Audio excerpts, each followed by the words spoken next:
Hello. Welcome back. It's been a busy week here in Helena as the legislature works towards transmittal. We'll talk about that in a bit, but before I do, I want to take a moment to comment on President Trump's address from the other night. It's clear that under his leadership, the golden age of America is back. Whether it's tracking down illegal immigrants, fighting for lower taxes for American families, supporting the creation of new manufacturing jobs, or supporting law enforcement, President Trump is putting the American people first. Compared to the last 4 years and the honestly shameful behavior of the Democrats in Washington during the president's address, I'm glad we have President Trump in office fighting for the American people. Speaking of those who fight for America, this week is Invest in Veterans Week. Invest in Veterans Week is a national effort to recognize the importance of veteran-owned businesses. Here in Montana, we honor this week and encourage all Montanans to support veteran-owned businesses here in Montana. It's time to thank veterans and their families for their service and sacrifice. After serving our country in uniform, many Montana veterans operate small businesses, farms, and ranches across the state, creating good-paying jobs, strengthening our economy, and expanding opportunities for Montanans. And Montana is home to the highest percentage per capita of veterans in the nation. On Tuesday, I joined veterans and community leaders in Kalispell at Black Rifle Coffee for a roundtable. One veteran I heard from was Joe Maiden, who selflessly served our country in the U.S. Navy. Joe served for over 20 years, both in the Navy and as a law enforcement officer. He was deployed in Operations Enduring Freedom, Iraqi Freedom, before moving to Montana to start his photography business. Joe told me that veterans have a warrior work ethic that pushes them to work harder and faster than others. They are very mission-focused. That's why he thought that veterans have an advantage as entrepreneurs. I also heard from Cheyenne Peters, who also wore the proud uniform of the United States. As an independent nutrition services provider, she said members of the military are self-starters. She described starting a business as a challenge for which her military service had really prepared her well. And I couldn't agree more. After serving our country honorably, returning home to start families, and invest in our communities, we owe it to our veterans to support them in their business endeavors. And in working with the legislature, we've made real progress. Last session, I signed into law Senate Bill 104, which exempts 50% of military retirement pay from Montana state income tax. I also signed legislation that established educator licensing, reciprocity for military members, military spouses, and veterans, making it easier for them to work here. But as we heard yesterday, there's more we can do to invest in mental health, to encourage entrepreneurship, and to support job creators. We'll continue to tear down barriers of opportunity for our veterans and all Montana small business owners as they invest in our communities and create more good-paying jobs. As we support our veterans, small business owners, and job creators, our agenda continues to move through the legislature. I'm encouraged by the progress we're making to deliver on our bold agenda for Montana, and I thank legislators in the House for their work to prioritize our homestead rate cut. It's our best chance of doing what Montanans expect us to do in property taxes this year, and we are indeed making progress. Last week, the House of Representatives voted in an overwhelmingly bipartisan majority to pass the homestead rate cut. With 68 yes votes, the homestead rate cut moved through the House and is now in the Senate Tax Committee.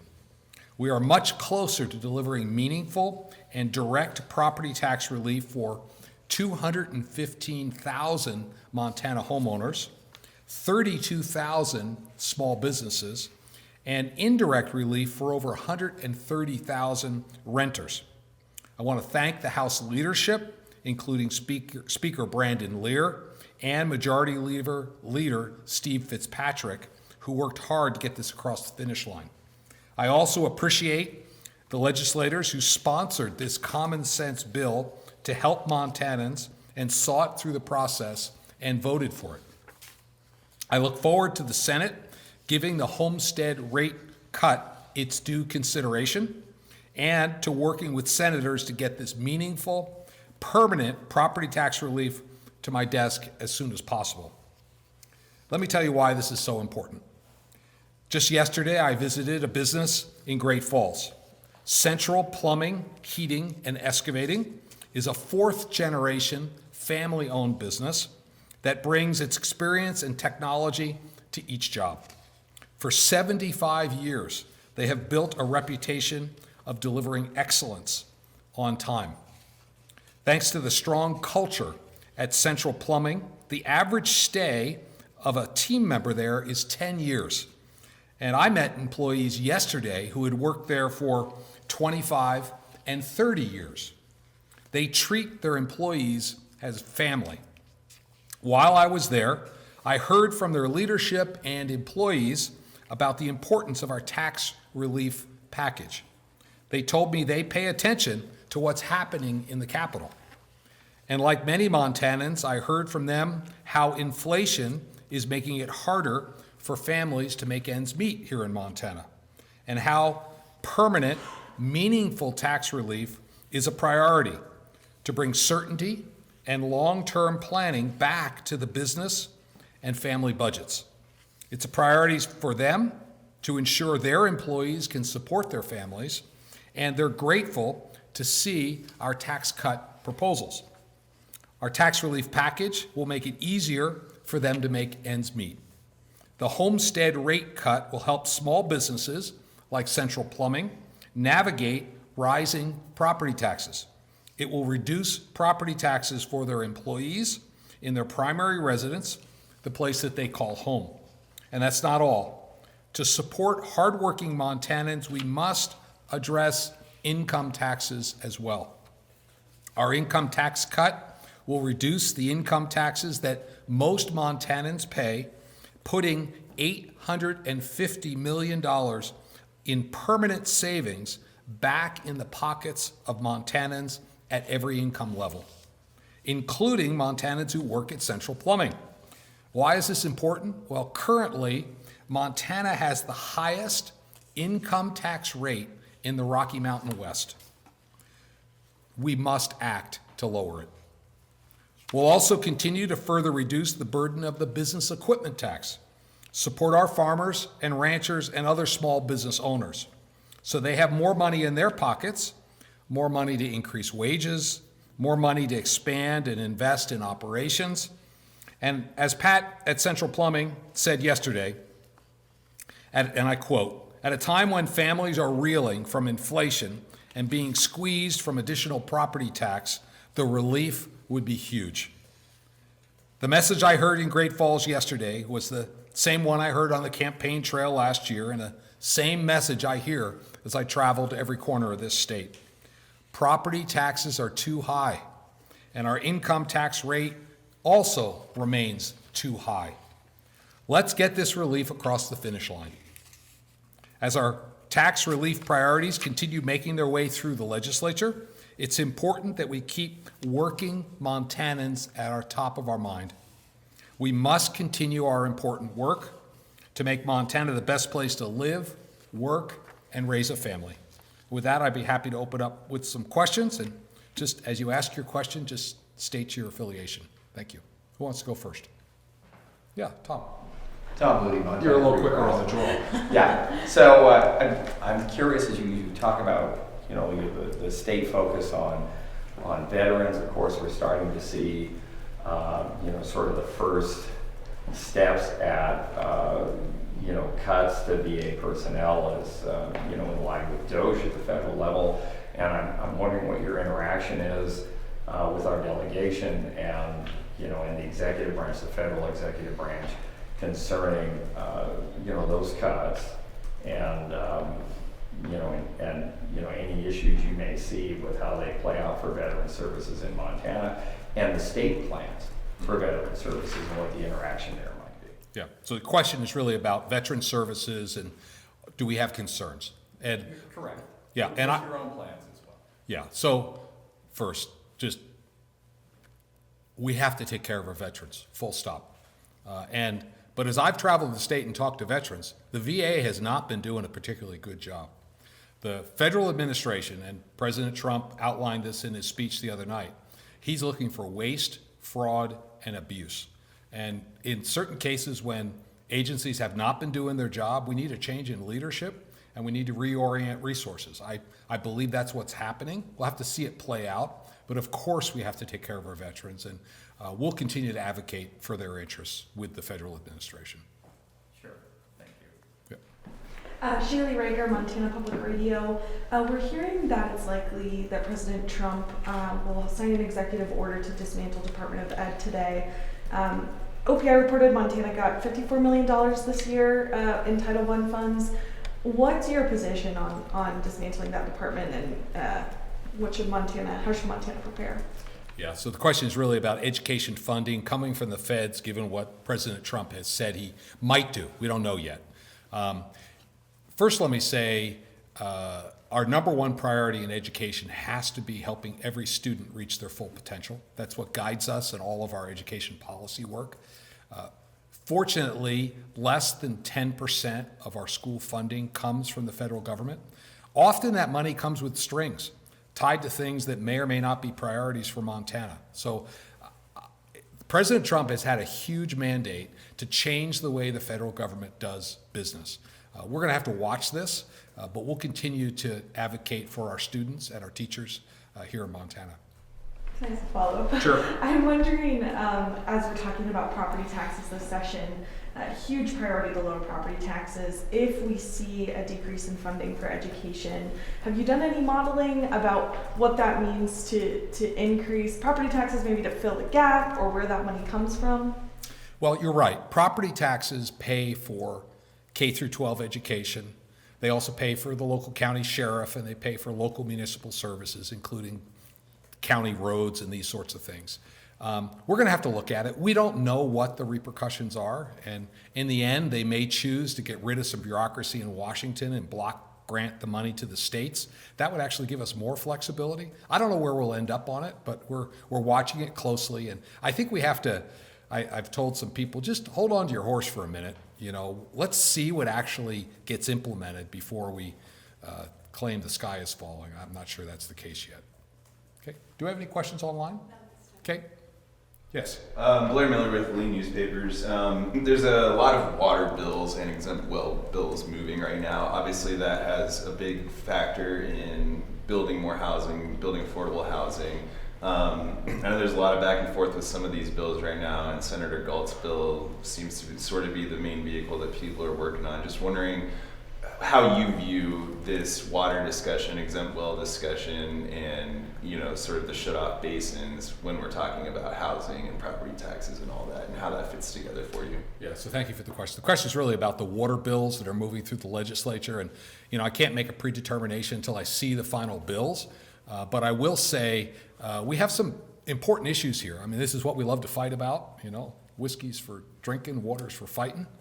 And we have to balance the property rights associated with a water right, because that is a property right. You don't get production off of land without irrigation, with the need for affordable housing and the conservation interests. So I'm really proud of the work that the Lieutenant Governor has done over the last couple of years to bring all the concerned parties to the table, whether it's the home builders, the realtors, the Farm Bureau, all of our ag producers, to find some common ground. Because I think as Montanans, there's more in the center than separates us. So I'll look at the bills as they get to me, but we've got to make it easier to build affordable housing without taking away the property rights of our farmers and ranchers. Any other questions? Yeah, Tom. Yeah, if we could circle back to that homestead exemption for a minute. I know, that there was, I think you were sort of presenting this, back in January as something that had, had that reach your desk by mid-February, we might actually see that, before, property taxpayers this spring. Has the ship sailed on that? I mean, is there enough wiggle room to still get that done and still get it before taxpayers this May or June? Well, our priority remains permanent property tax relief. We think the homestead rate reduction is the best way to do that. The clock is ticking. But it's still always the right time to do the right thing. So let's get the bill to my desk. I'm pleased with the progress in the House. The Senate's considering it. Time is of the essence. Let's get it to my desk. Is there enough room there for revenue to still act on it, say if you saw that in early March, or are we just kind of looking at November now? Whenever the bill gets to me, I'll sign it, Okay. as long as it's in a reasonable form. Because these bills live peculiar lives, and we don't make final decisions till they get to me. But I've clearly been a strong advocate for this homestead rate reduction. I look forward to getting it to my desk. Yes, Kaylee. I know there's still been some uncertainty on this, but we may see some tariffs go into effect. Have you been talking to Montana producers and businesses about these tariffs and what they should expect and how they should handle them? I have gotten input from producers. We need to make sure we continue to have strong markets overseas for our ag commodities. In fact, right after this, I'll be meeting with a delegation from one of our largest trading partners in the world. President Trump was very clear during his speech the other night that he's going to defend America's interests. The tariffs are being put in place right now against Canada and Mexico are primarily to shut down the flow of fentanyl. And we have to remember what's at stake. We've had people dying in communities here in Montana. The tariffs he's talked about in April are reciprocal tariffs. If we don't want tariffs, well, these other countries should be fair in the way they dealt with America. I'm proud of the fact that we finally have a president standing up for America in our trading relationships. Yes, Blair. Blair Miller, Lead Newspapers. What would you tell the legislature about the work they've done so far and what you would like to see from them coming up in the second half of the session? Well, I have to tell them through this mic. I tend to join them for lunch every day I can down in the rotunda, and I thank them for their service. I mean, each one, Democrat, Republican, Independent, were elected by their constituents to come here and be a voice for them. Frankly, they've been working their tail off this week. We haven't seen much of them because they've been in session all week and with hundreds of bills on both sides. So I would say just keep your eyes on the horizon and keep doing the good work. Tom. If I could circle back to agriculture and tariffs for a minute, I think there's probably sort of two channels there. Obviously, Mexico or Mexican brewers have become a key consumer of malt barley from Montana, so I think there's one channel there, maybe related to a Montana commodity.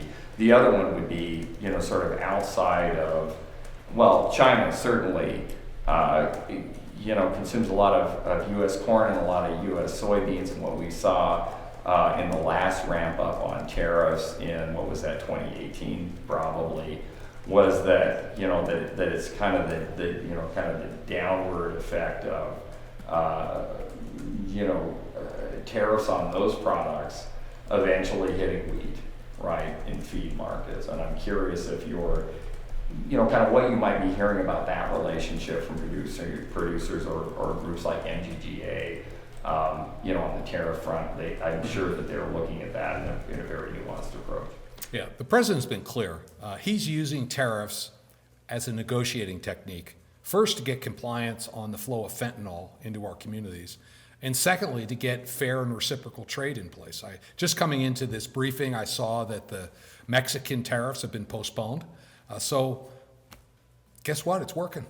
You know, I don't think he would have postponed the tariffs with Mexico. I don't have all the details here in front of me, unless Mexico had been responsive to his request. So for the first time in a long time, we have a president that is negotiating on behalf of the American people. He said during his comments it's going to create a little disruption in the short term, but I think Americans are prepared and understand the need for some of that disruption to get us in a better place. So thank you for that. Are any questions online? Great.